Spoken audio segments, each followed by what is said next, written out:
ఈరోజు తెలంగాణ భవన్లో జరుగుతున్నటువంటి పార్లమెంటరీ నియోజకవర్గాల స్థాయి సమీక్షా సమావేశాలు ఇవాళ 11వ రోజు జరిగినాయి. నాగర్ కర్నూలు పార్లమెంటు ఇవాళ సమీక్ష జరిగింది. అందరూ హాజరైనారు.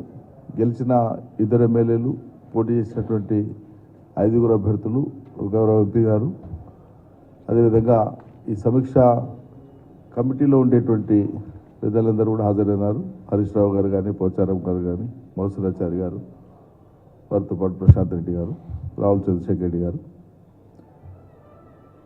ఈరోజు అతి ఎక్కువ సంఖ్యలో సమీక్షలో పాల్గొన్నటువంటి నాయకులు, ప్రజాప్రతినిధులు అతి ఎక్కువ సంఖ్యలో వాళ్ళు మాట్లాడడం జరిగింది. వాళ్ళు మునుపటి 10 సమీక్షా సమావేశాల కంటే ఇవాళ ఎక్కువ మంది మాట్లాడినారు. ఎక్కువ సలహాలు, సూచనలు కూడా ఇచ్చినారు. ఈరోజు బాగా అర్థవంతంగా ఈ సమీక్ష జరిగింది. చాలా పట్టుదల, కసి మీద ఉన్నారు. పాలమూరుకు తెలంగాణ వచ్చిన తర్వాతే చాలా న్యాయం జరిగినప్పటికీ 10-11 లక్షల ఎకరాల్లో సాగునీళ్ళు వచ్చి, గ్రామీణ ప్రాంతాలు పచ్చబడి, పంటలు పెరిగి, ఉపాధులు వచ్చి, వలసలు ఆగిపోయి, వలసలు పోయినటువంటి వాళ్ళు తిరిగి వచ్చి, గ్రామాలన్నీ కూడా అభివృద్ధి చెందుతున్నటువంటి ఈ తరుణంలో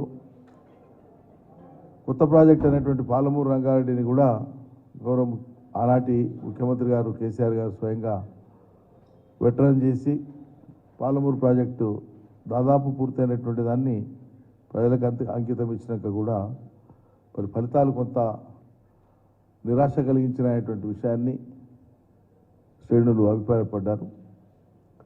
పొరపాటు ఎక్కడ జరిగింది అనేటువంటి విషయంలో అనేక రకాల సలహాలు, సూచనలు వచ్చినాయి. వీటన్నింటినీ కూడా గతంలో మేము ప్రకటించినట్లే 17 సమీక్షలు పూర్తయిన తర్వాత మేము దాన్ని ఉన్నత స్థాయిలో సమీక్షించి క్రోడీకరించుకొని, అన్ని అభిప్రాయాల్ని క్రోడీకరించుకొని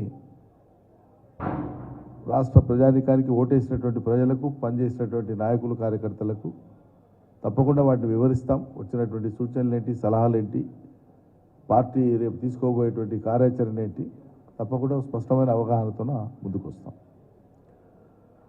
అదేవిధంగా ఇక్కడ రాష్ట్రంలో రైతాంగానికి సంబంధించి ఒక సీరియస్ కన్సర్న్ ఉంది. గత వారం కూడా స్వయంగా నేనే గత ప్రభుత్వంలో వ్యవసాయ శాఖ మంత్రిగా పనిచేసినటువంటి బాధ్యతతో ఇవాళ బీఆర్ఎస్ పార్టీ నాయకుడిగా నాతో పాటు మరికొందరు పెద్దలు పెట్టుకొని రాష్ట్ర ప్రభుత్వాన్ని కోరడం జరిగింది.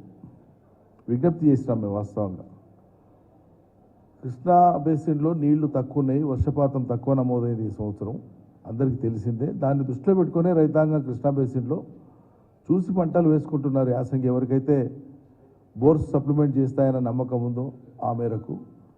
కానీ గోదావరి బేసిన్లో నీళ్లు ఉన్నాయి, 2వ పంటకు సరిపోతాయి, రైతులు నార్లు పోసుకున్నారు, వాళ్ళు ఎదురు చూస్తున్నారు, మీరు ఏదో స్పష్టత ఇవ్వండి అని చెప్పినాం. కానీ గవర్నమెంట్ పెద్దలు ఎవరు కూడా దాని మీద స్పష్టత ఇస్తలేరు.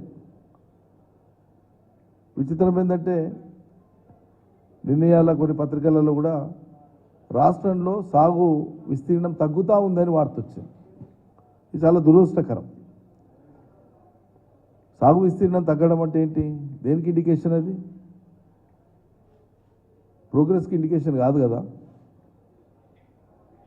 కాబట్టి సాగు విస్తీర్ణం తగ్గడం అంటే దానికి కాంట్రిబ్యూటింగ్ ఫ్యాక్టర్స్ కరెంటుకు సంబంధించిన సమస్య ఉంటుంది, పెట్టుబడికి సంబంధించిన సమస్య ఉంటుంది, నీళ్ళకు సంబంధించిన సమస్య ఉంటుంది. పెట్టుబడి మీరు ఏకరైపోతే రైతు బంధు ఎకరా లోపించి ఆపేస్తుంది, ఇలాంటి గతి లేదు.